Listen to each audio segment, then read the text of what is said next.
Dear students, आज हम topic शुरू करेंगे सदिश वेक्टर।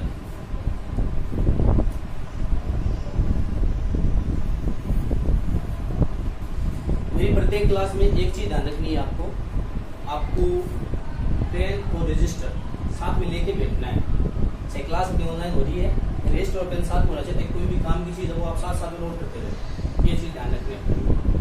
तो सदिश के बारे में वैसे अपन ने 11th क्लास में जानकारी ले ली थी फिजिक्स के अंदर। फिजिक्स में अपन ने सदिश पढ़ा था, सदिश की डेफिनेशन पढ़ी थी। क्या होते हैं सदिश, किसे कहते हैं? वह भौतिक राशि जिसकी दिशा व परिमाण दोनों हो। तो उस पर अपन ज्यादा चर्चा नहीं करेंगे क्योंकि वो चीज पढ़ रखी है अपन ने, ज्यादा उसमें टाइम खराब नहीं करेंगे। डेफिनेशन से काम चला लेते हैं, नॉर्मली बात कर लेते हैं उसकी। वह भौतिक राशि जिसमें दिशा और परिमाण दोनों। परिमाण से क्या मतलब? परिमाण से क्या मतलब? मात्रा, ठीक है? या ऐसे कह दे, वैल्यू कह दे उसकी, ठीक है? या ऐसे भी कह सकते हैं कि सदिश की लंबाई। देखो अपन कोई भी सदिश होता है उसको व्यक्त किससे करते हैं? एक किरण चित्र से व्यक्त करते हैं। तो स्टार्टिंग ऐसे करते हैं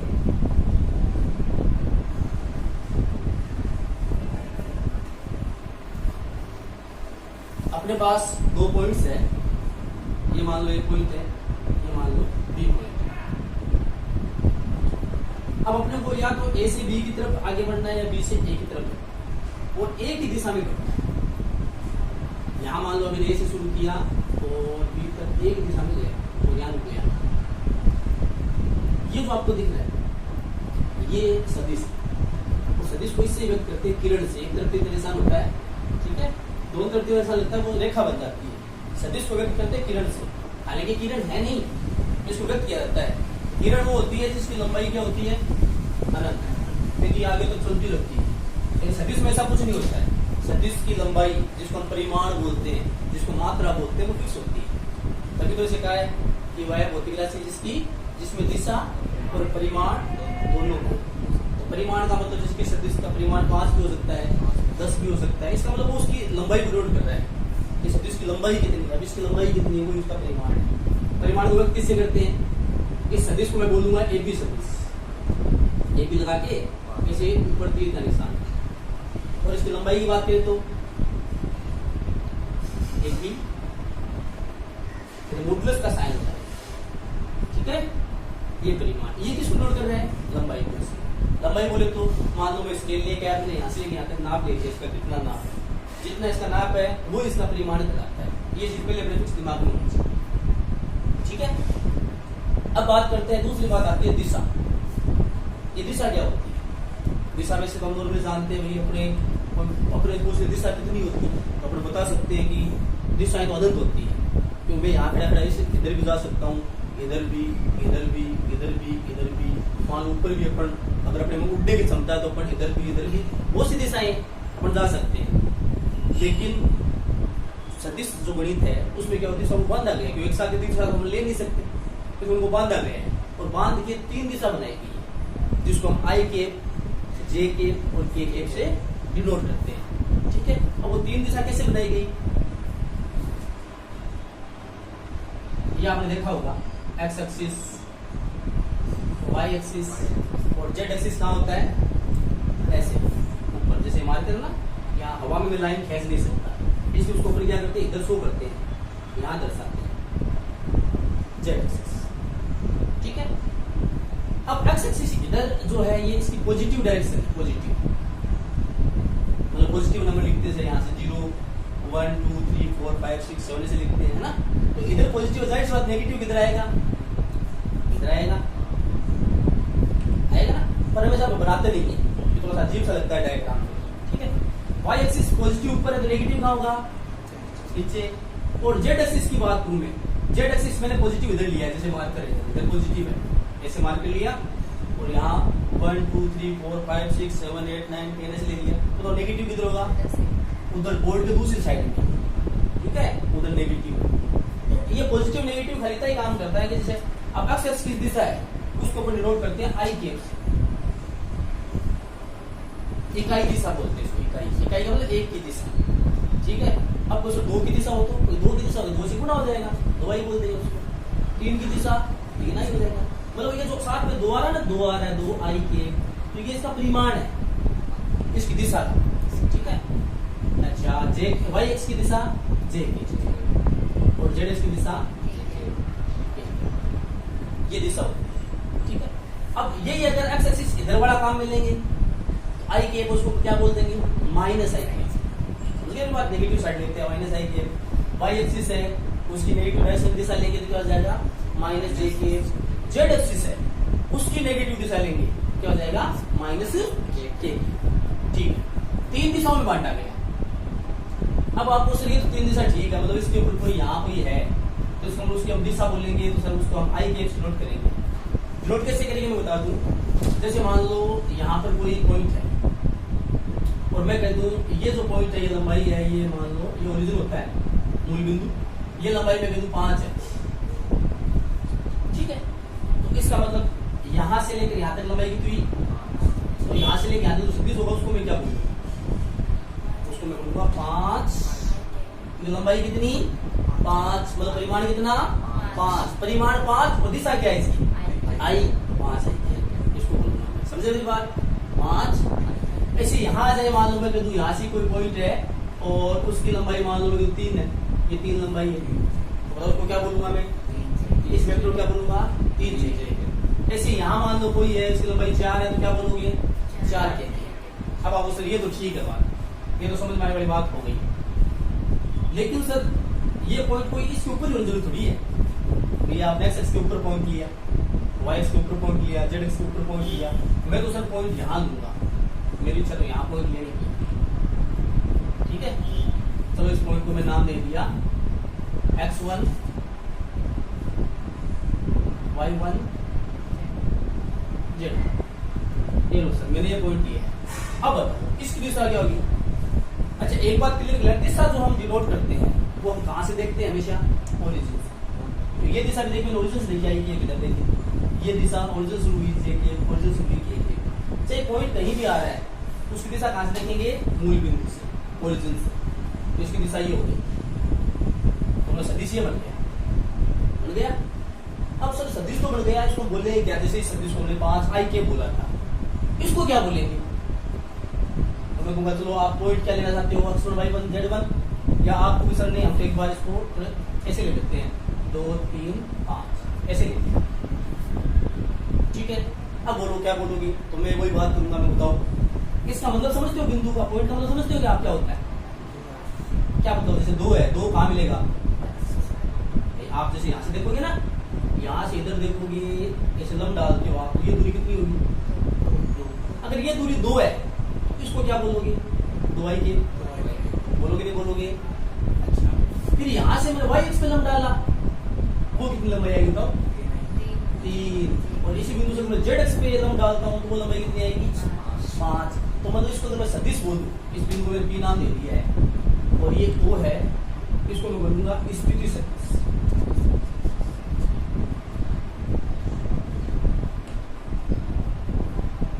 इंग्लिश में बोलते हैं पोजीशन वेक्टर, ठीक है। स्थिति सदिश, इसका नाम क्या बनेगा, नाम क्या बनेगा, ओपी या पीओ, क्या बोले, ओपी बोलेंगे। मैंने क्या बताया ना, सदिश जो शुरू होता है कहां शुरू होता है, ओरिजिन से, इधर से शुरू लेते हैं, समझे ना, तो इसका नाम ओपी होगा, न कि पी होगा, ठीक है। चलो ओपी हो गया। अब अपन बात करते हैं कि ये अपना पॉइंट था, तो इसमें एक्स एक्स की वैल्यू कितनी थी, ये लंबाई कितनी थी, एक्स एक्स का परिमाण कितना था 2, तो इसको बोलेंगे 2 आई।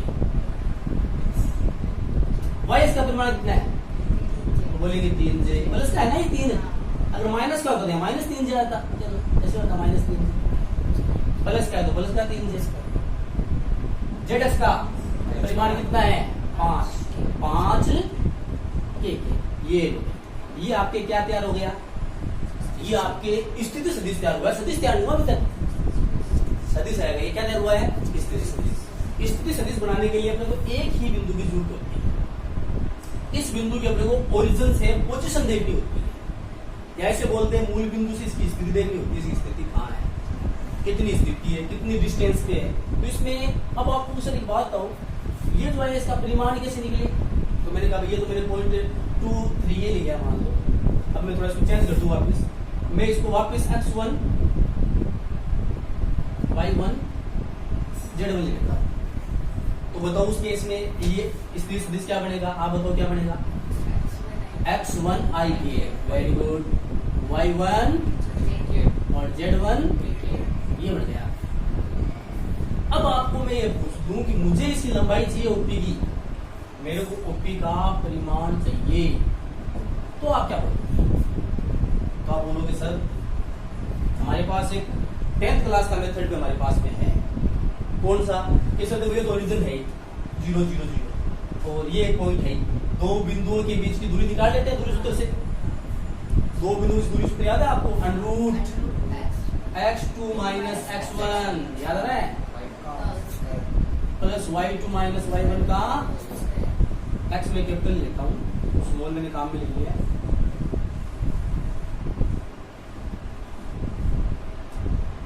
y2 minus y1 plus z2 minus z1 का, ऐसे देख रखा होगा।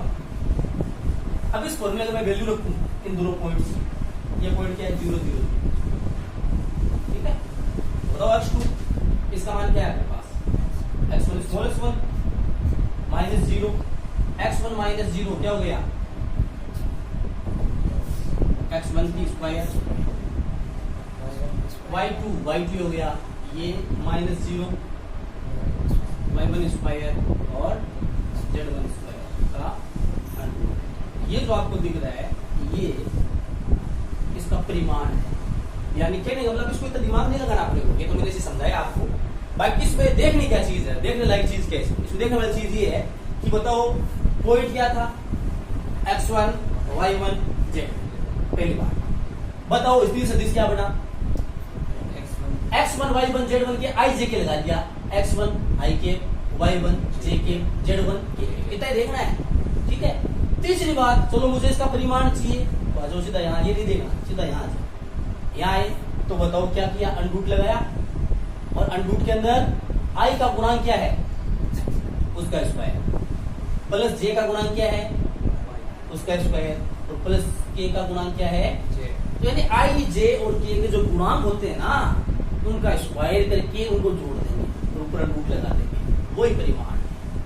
समझे मेरी बात, यानी किसी भी सदिश, देखो आपको परिमाण नाम ले तब आपको दिमाग में आता है परिमाण, नहीं कई जगह उसका नाम लंबाई भी दे देते हैं, तब बच्चा कंफ्यूज होता है लंबाई कैसे निकाले, कोई कहते ये सदिश है, आपके सामने मैं से कह दूं ये मान लो ये सदिश है, छोटा सा क्वेश्चन ले लेता हूं, सदिश a equal 2i minus 5j plus k की लंबाई बताओ,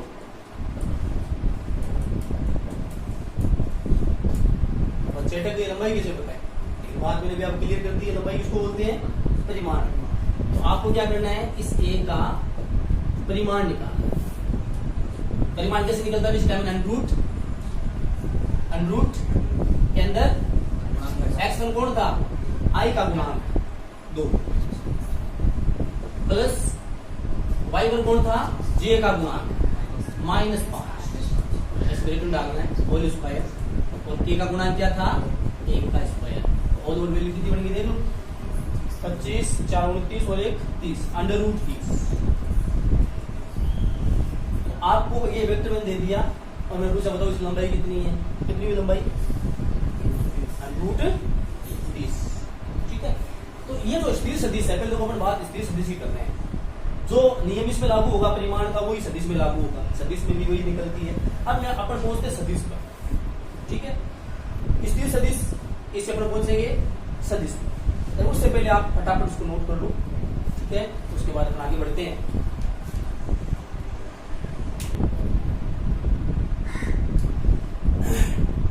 अब हम बात करते हैं सदिश की। सदिश में देखो वापस मैं वही बनाता हूं, X axis, Y axis, Z axis. सदिश कैसे बनता है, जैसे मैं कहता हूं ये पॉइंट है x1 y1 z, ये पॉइंट है कोई, दूसरा पॉइंट है x2 y2 एंड z2। अब पहले मुझे बनाना है स्थिर सदिश। देखो सदिश बनाने से पहले अपने को दो स्थिति सदिश बनाने पड़ेंगे। ये बात आप करो। अगर हमें एक सदिश बनाना है तो उसके बदले में दो स्थिति सदिश की कुर्बानी देनी पड़ेगी। अब दो स्थिति सदिश कौन से बनेगा आप बताओ। पहला पॉइंट P है, तो स्थिति सदिश क्या बनेगा, O से लेकर P तक OP बनेगा। दूसरा क्या बनेगा, OQ बन गए दो स्थिति सदिश। अब मुझे चाहिए सदिश। सदिश का नाम क्या होगा। अब देखो सदिश ये दो पॉइंट है, सदिश किसको बोलते हैं सुनना। या तो मुझे इस P पॉइंट से Q पॉइंट पे जाना है या Q से P पे जाना है। तो सदिश दो प्रकार के बन सकते हैं, या तो मैं PQ बोल सकता हूँ उसको, या QP बोल सकता हूँ। अब वो अपनी इच्छा है, अपन कौन सा सदिश बनाना चाहते हैं। अपन PQ बनाना चाहते हैं या QP बनाना चाहते हैं, वो अपने पे डिपेंड करता है। अब मैं मान लो PQ बनाना चाहता हूँ, तो मैं P से Q की तरफ को मिला दिया और इसकी दिशा इधर कर दूंगा P से Q की तरफ, P से PQ बोल दूंगा। अगर मैं दिशा इधर कर दूं Q से P की तरफ, तो वो क्या बन जाएगा, QP। अब आपको दिशा से क्या फर्क पड़ेगा, दिशा से फर्क पड़ेगा। अब बोर्ड से देखो एक ट्रायंगल बन गया त्रिभुज, और 11th में आपने सदिश का त्रिभुज नियम पढ़ा होगा योगफल के लिए। त्रिभुज नियम क्या कहता है, साइड में बता दूं, आगे अपन इसको विस्तार से पढ़ेंगे, ऐसी बात नहीं है। त्रिभुज नियम क्या कहता था,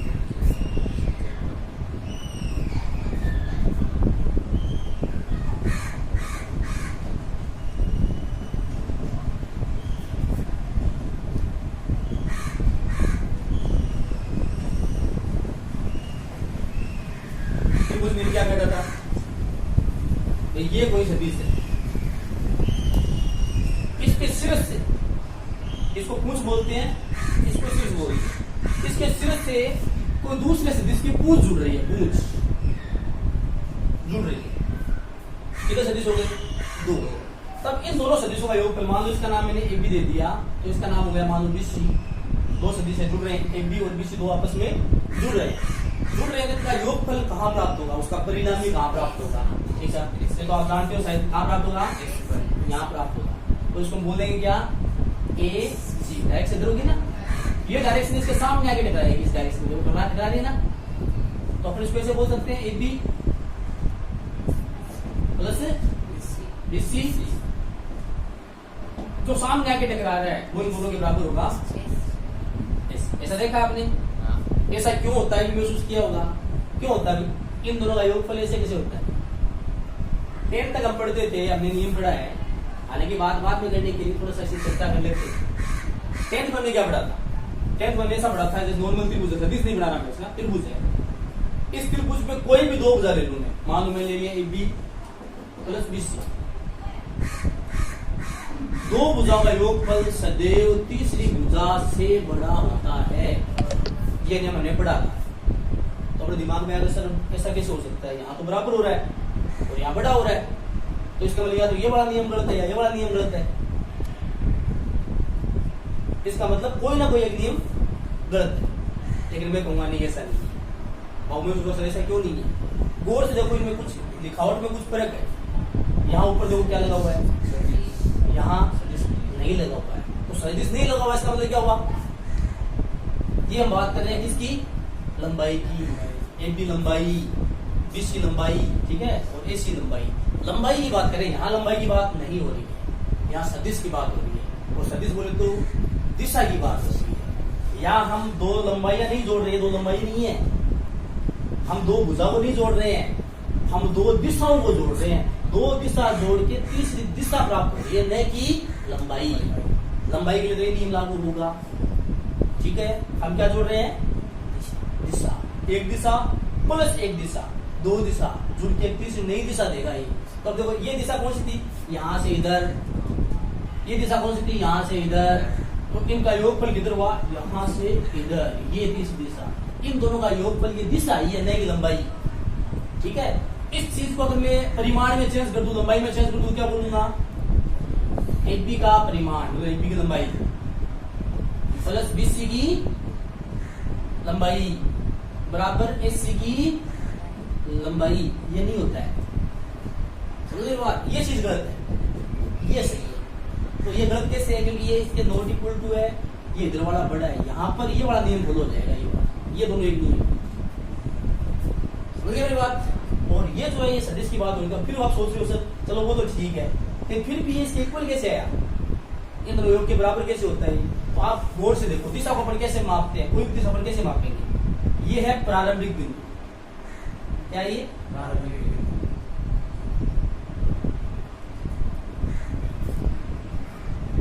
और अंतिम बिंदु कौन सा है, पता चल रहा है क्या आपको, अंतिम बिंदु है ये अंतिम बिंदु। कैसे अंतिम बिंदु, क्योंकि मान लो ए पे खड़े थे, ए से अब देखो यहाँ से दो रास्ते जा रहे हैं, एक रास्ता तो ए से बी की तरफ होते हुए सी पे पहुंचा, एक डायरेक्ट ए से सी पे पहुंच रहा है, दो रास्ते हैं, ठीक है। तो अपना प्रारंभिक बिंदु ए है और अंतिम बिंदु सी है, मतलब हमें ए से सी पर पहुंचना है, ठीक है। अगर मैं इधर से गया, ए से गया बी पर, बी से कहा गया जी पर, तो प्रारंभिक बिंदु और अंतिम बिंदु क्या हुआ, सेम। चाहे इधर से गया तो प्रारंभिक बिंदु अंतिम बिंदु सेम था। अब इधर से गया ए से सी डायरेक्ट गया तो भी प्रारंभिक बिंदु ए है और अंतिम बिंदु को वही सी का सी है। इसका मतलब क्या हुआ, इसका मतलब ये हुआ कि जब अपना प्रारंभिक बिंदु और अंतिम बिंदु सेम हो जाए ना, चाहे हम घूम के जाए चाहे कैसे जाए, वो दोनों दिशा के रूप में एक ही बात हो सकती है। अगर हम दिशा की बात करें तो चाहे हम घूम के से गए, प्रारंभिक बिंदु ए अंतिम बिंदु सी, चाहे हम सीधे गए प्रारंभिक बिंदु ए अंतिम बिंदु सी, अपना अंतिम बिंदु और प्रारंभिक बिंदु दोनों स्थितियों में सेम है। अब जैसे मैं कर दूं समझे तो ठीक बात है, मैं यहाँ से यहाँ गया, यहाँ से यहाँ गया, यहाँ से यहाँ गया, यहाँ से यहाँ गया, यहाँ से घूम के यहाँ गया, फिर यहाँ गया, फिर यहाँ गया, फिर यहाँ गया, ठीक है। अब मैं ये ए है, ये मान लो एफ है, एक में ऐसे घूम के गया, एक में डायरेक्ट यहाँ चला जाऊं, ये भी एक ही बात है। समझे मेरी बात, दिशा के रूप में एक बात है, लंबाई के रूप में एक बात नहीं है। समझे मेरी बात, डायरेक्ट में यहाँ से यहाँ चला जाऊं और एक में घूम फिर जाऊं, ये पर आगे पढ़ेंगे, योगफल के नियम पढ़ेंगे, समान चतुर्भुज नियम पढ़ेंगे, त्रिभुज नियम पढ़ेंगे, बहुभुज नियम भी पढ़ेंगे, उसमें ये चीज और क्लियर हो जाएगी। तो एक बार तो थोड़ा काम में लेना है इसको, उस हिसाब से देख रहे हैं। चलो इधर आते हैं वापिस अपनी बात पर।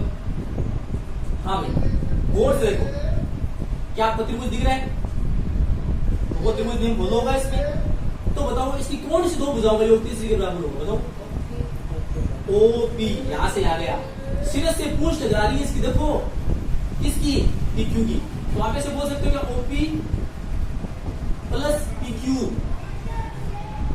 सामने आके कौन टकराया, तो OP से सामने टकराएगा, तो ये इधर से दिशा आई, ये इधर से भी सामने टकरा नहीं गया, जो दिशा सामने आके टकराती है वो इसके योगफल के बराबर होती है, मतलब OQ इसके योगफल के बराबर हो गया। तो वही बात आपकी, वापस देख लो, O से गई P पर, P से देखो मुड़ गए Q की तरफ, और ये सामने जा रहा है OQ, तो हम बोल सकते हैं OP प्लस PQ बराबर OQ। अब मुझे किसके मान चाहिए, PQ का, किसका मान चाहिए, PQ को ये रख लो PQ, इसको उठा के तो ले जाओ, उधर OQ तो ऑलरेडी है ही, माइनस क्या हो जाएगा OP, ये लो, दो स्थिति सदिशों का अंतर करेंगे तब ये सदिश प्राप्त होगा। एक सदिश प्राप्त करने के लिए दो स्थिति सदिशों की कुर्बानी देनी होती है, समझ गए बात। तो यहाँ कुर्बानी किसकी हो गई, OQ OP। अब ऑप्शन ये इतना कुछ ध्यान रखना है, इतना ध्यान नहीं रखना। अब जैसे कोई बोर्ड देखो सदिश, क्या नाम है इसका, PQ, इधर क्या आया O, पीछे कौन था Q, आगे कौन आया OQ, आगे कौन था पीछे गया OP, यानी जो आगे वाला है वो पीछे चला जाएगा, जो पीछे वाला है वो आगे आ जाएगा। सपोजिट मैं आपको ऐसे बोल दूं, यही मान लो एक भी सदिश होता, तो आप इसको क्या बोलते बताओ, ये ओ ओरिजिन आएगा, ओरिजिन जरूर आएगा, O G minus OA, very good. ऐसे बना सकते हैं, क्या दिक्कत है, नहीं बना सकते क्या। ऐसे मैं कुछ और नाम दे दूं, मैं RS दे दूं, RS सदिश, बताओ क्या बोलोगे इसको, O पीछे वाला पहले बोलना, OS माइनस OR। तो ये जो आपको दिख रहा है ये आपके सदिश बनाने का सूत्र आपके पास में आ गए। आपके पास 2 पॉइंट दे रखे, एक पॉइंट दूसरा, 2 पॉइंट से आप सदिश बना सकते हो, काम की चीज है। हालांकि आपको में स्पेस पे नहीं चल रही है, आपको में दूसरा सूत्र चल रहा है, वो मैं बता रहा हूँ आपको, ठीक है, ये आप लोगों को ध्यान रखना है। हाँ अब करते हैं ग्रेजुएशन की बात। चलो भाई गौर से आ जाओ, वापस इसको आगे बढ़ाता हूँ मैं, ये तो याद रखना ही रखना है। अब आगे बढ़ाते हैं वो ज्यादा काम की चीज। मैंने ले लिया पी क्यू ऐसा का ऐसा, ये चिल्ला चिल्ला कुछ कहना चाहता है, ओ क्यू कहना चाहता है, क्या कहना चाहता है कि मुझे पहचानो, ओ क्यू तो मेरा नाम है। अगर मेरे को स्थिति सदिश में व्यक्त किया जाए तो क्या बोलोगे मुझे आप? पॉइंट क्या है इसका? क्यू का पॉइंट क्या है? x2 y2 z2। बताओ इसका स्थिति सदिश क्या बनेगा? x2 y के y2 j के z2 z2 के। तो वही तो चीज है, x2 i के y2 j के z2 माइनस ये कौन है? OP। ये भी कुछ कहना चाहता है, इसका बिंदु क्या है? x1 y1 z1। तो बताओ क्या बनेगा इसका? माइनस को ब्रैकेट जरूर लगा देना पहले, ठीक है? हाँ बोलो क्या बनेगा? x1 i के y1 j के z1 के।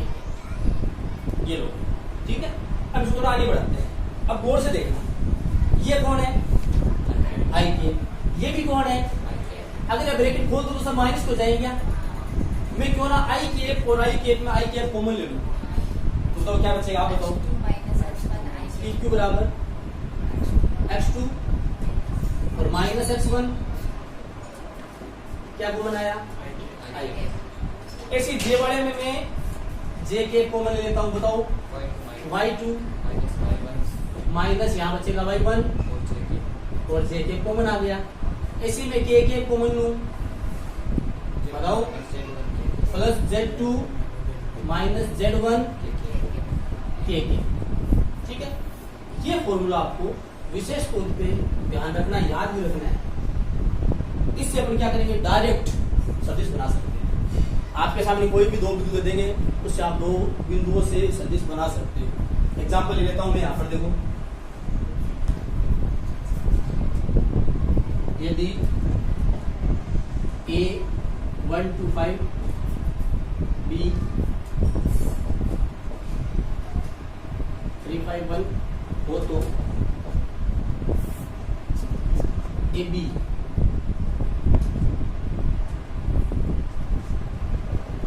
कितना आएगा? सदिश बनाना है, ठीक है? चलो बढ़ते हैं। क्या बनेगा? AB सदिश। AB सदिश लिए ध्यान क्या रखना है? Formula x2 minus x1 y2 minus y1 z2 minus z1। अब दिमाग में बात ये आती है, सर ये x1 y1 z1 कौन है? x2 y2 z2 कौन है? ठीक है, तो अब अपने दिमाग ज्यादा नहीं लगाना है। मैं पूछूंगा, बताओ आगे कौन है? जो आगे है वो बिंदु x1 y1 z1, यानी a वाला जो पॉइंट है इसको आप x1 y1 और z1 कह दोगे। पीछे कौन है? b, तो इसको आप क्या कह दोगे? x2 y2 z2। अपना फॉर्मूला ये रहा x2 माइनस x1। बताओ x2 की वैल्यू कितनी है? 3 और x1 की है 1, साथ में के plus y2 minus y1। y2 कितना है? 5 माइनस 2 j के z2 माइनस z1। z2 कितना है? 1 माइनस 5, 1 माइनस 5 कितना बन गया? बताओ। AB सदिश दोनों कितना बन गया? 2 3 माइनस 1 2 i के, 5 माइनस 2 3 और 1 माइनस 5 माइनस का 4 1। ये आपके AB सदिश है। अपने सामने कोई भी दो पॉइंट हो, कोई भी दो पॉइंट, क्या हम सदिश बना सकते हैं? आराम से बना सकते हैं, कोई दिक्कत नहीं है। अच्छा, इसी क्वेश्चन में आपको ऐसे पूछ लूं कि मुझे AB सदिश का परिमाण भी चाहिए, क्या आप इसका परिमाण निकाल सकते हो? परिमाण के लिए पहले आपने क्या बनाया? सदिश। जो सदिश आया है इसका परिमाण, जो सदिश आया है मैं कोमा लगा देता हूं, और ये अगला क्वेश्चन हो गया मेरा, AB सदिश का परिमाण भी बताओ। तो परिमाण क्या होगा? बताओ, आप बताओ। 2 का स्क्वायर कितना? 4। 3 का स्क्वायर कितना? 4 और 9 13। 13 और 4 का स्क्वायर 16। 16 और 13 29, और अंडू ऊपर आएगा। मैं डायरेक्ट लिख रहा हूँ अंडू 29 के ऊपर मैं फॉर्मूला सिखा चुका हूँ आपको पहले से, √29। समझे मेरी बात? अच्छा, इसी क्वेश्चन में मैं आपसे ऐसे पूछूं, इसी क्वेश्चन में मैं आपसे ऐसे पूछ लूं बी ए वेक्टर बताओ, क्या बताओ, बी ए। तो क्या फर्क पड़ेगा बताओ बी ए वेक्टर से? तो बात वही है, आगे कौन है, बी। अब की बार बी आगे आ गया है, तो एक बार x1 y1 z1 बी वाले को कहेंगे और x2 y2 z2 ए वाले को कहेंगे। सूत्र वो का वही रहेगा, फॉर्मूला में रहेगा, ठीक है। अगर मैं यहां पर निकालना चाहूं बी ए, ये फर्स्ट पॉइंट हो गया, ये सेकंड हो गया, ये थर्ड। अगर मैं बी ए निकालना चाहूं बताओ x2 कौन हुआ, अभी बार ए वाला हुआ, ये ठीक है। x2 माइनस x1 कौन हुआ, ये y2 y1 5 z2